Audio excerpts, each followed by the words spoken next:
다음 시즌 손흥민이 두 번째 골든부트를 받을 수도 있을 것이다.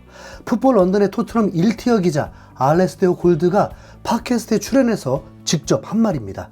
2021-2022 시즌은 정말 뜨거웠던 해였죠. 2021년에는 큰 기대할 게 없었던 상황이었습니다. 리그 7골을 기록했으니까요. 산투 감독이 이끌다가 4개월 만에 경질을 되고 수비 축구 전문 콘테 감독이 왔었습니다. 하지만 2022년 손흥민은 남은 경기에서 15골을 몰아쳤고 특히 마지막 38라운드에서 동료들까지 적극적으로 도우면서 멀티골을 넣고 득점왕을 차지할 수 있었습니다. 손흥민의 대활약은 불가능해 보였던 토트넘 4위 챔피언스리그 진출까지 이끌게 되었습니다. 손흥민이 활약하면 토트넘은 추락하지 않습니다. 다가올 시즌, 그래서 손흥민의 활약이 중요할 수밖에 없는데 비공식 프리시즌 경기에서 전반에만 멀티골을 넣었고 골드 기자는 그 경기를 직접 보진 않았지만 내가 들은 이야기 중 하나는 손흥민이 프리시즌에 놀라울 정도의 모습을 보여주고 있다는 것이다. 손흥민은 정말 날카로웠다. 이것은 좋은 소식이다. 아주 좋은 소식이다 라면서 매우 좋아했고 다음 시즌 환상적인 시즌을 보내게 된다고 해도 놀라지 마라.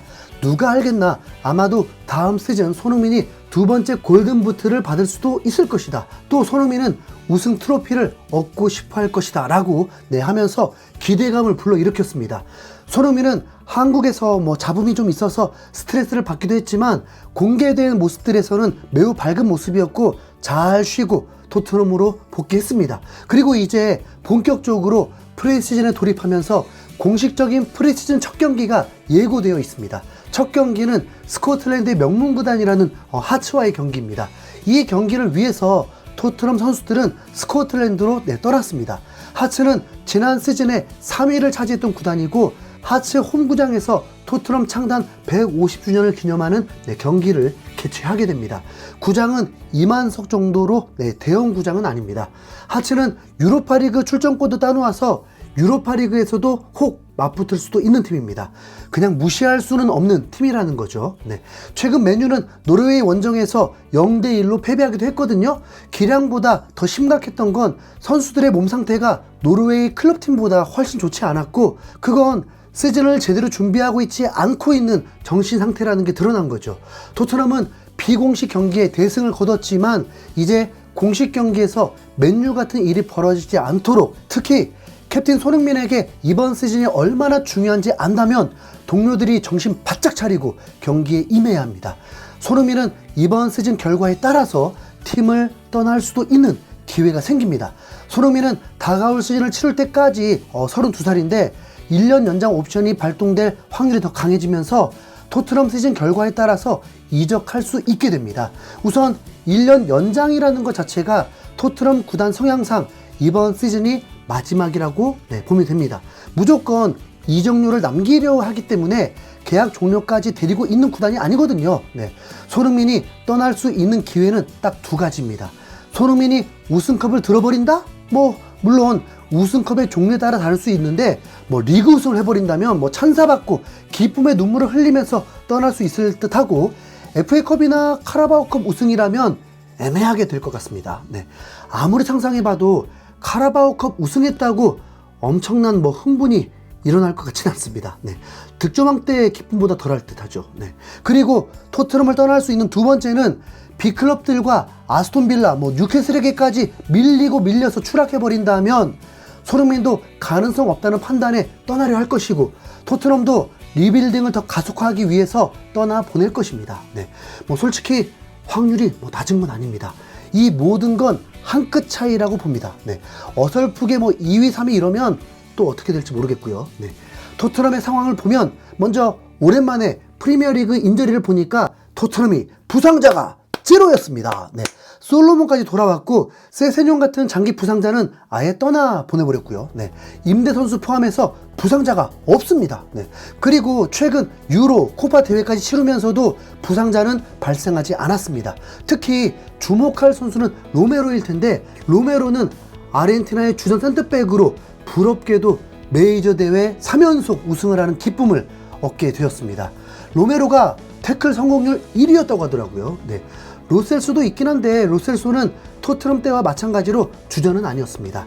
그리고 로셀소는 토트넘 떠날 확률이 높다고 하죠. 네, 그러나 아직까진 로셀소 이적 소식은 들리지 않았습니다.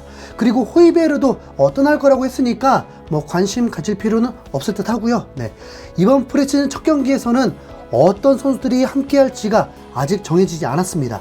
아무리 찾아봐도 반더벤 드라구신이 합류했는지를 알 수가 없더라고요. 네, 4일 전 트레이닝 때는 보이지 않았거든요.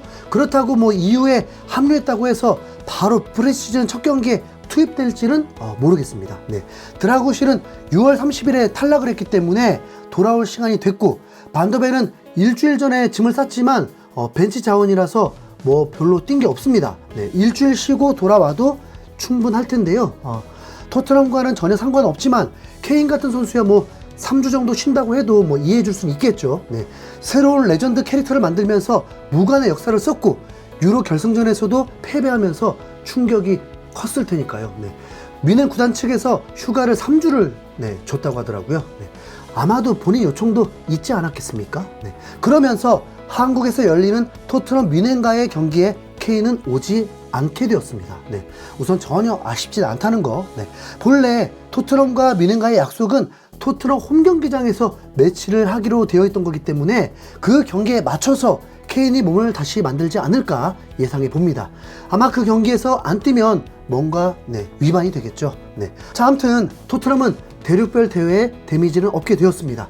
토트넘의 프리시즌 경기는 전혀 예상이 되지 않습니다. 우선 센터백부터 누가 할지 모릅니다. 예상으로는 애슐리 필립스가 출전을 할 것으로 보입니다. 192cm의 19살 선수인데 다이어보다는 낫지 않겠냐 하면서 지난 시즌에도 반짝 출전을 기대해 봤지만 거의 뭐 훈련에만 참석했었죠. 그리고 반더벤과 드라구신 중에 한 선수는 출전하지 않을까요? 네, 그리고 풀백도 전혀 알 수가 없습니다. 우선 우도기는 아직 회복 중이라고 했고, 오른쪽에는 아직도 AC 밀란과 밀당만 하면서 토트넘에 머무르고 있는 에메르송, 그리고 포로, 그리고 비공식 경기에서 풀백으로 출전한 아츠그레이가 있습니다. 왼쪽에 레길론이 출전하면 대반전이겠죠? 네, 미드필더는 자원이 많아서 전반 후반 나눠질 것 같은데요. 지난 시즌 기억하실지 모르지만 거의 뭐 A팀, B팀으로 나뉘어서 출전을 했었습니다. 그렇기 때문에 아마도 비공식 경기에서도 전반전에 5대0, 후반전에 2대2가 됐겠죠? 네, 메디슨, 비수마, 그리고 나머지 한 자리에 사르, 스킵, 베리발 중 한 선수가 출전할 듯한데, 스킵은 뭐 프리시즌 에이스고 베리발이 형들하고 경기하는 모습도 어떨지 관전 포인트죠. 네, 그리고 공격수는 손흥민, 존슨, 솔로몬, 베르너, 히샬리송, 클루셉스키 모두 출전 가능합니다. 홍보 포스터에는 클루셉스키가 메인으로 되어 있었죠. 네, 하츠는 더 강한 팀을 상대로 대충 경기할 수가 없을 것입니다. 거기다 자신들의 홈이니까요. 승부욕은 좋지만 부상 입히는 파울은 절대 나오지 않길. 네, 토트넘은 이 경기를 치르고 다시 3일 뒤에 토트넘 홈은 아니지만 런던에서 QPR과의 친선전까지 치르고 일본으로 떠나게 됩니다. 토트넘 축구는 시작됐다고 보면 됩니다.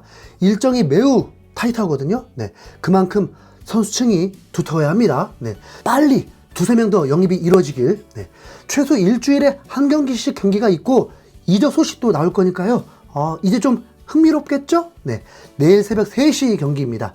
손흥민이 어떤 활약을 보여줄지 기대해 보겠습니다. 2024-2025 시즌 손흥민 우승 가자! 이상 김수영고래였습니다. 감사합니다.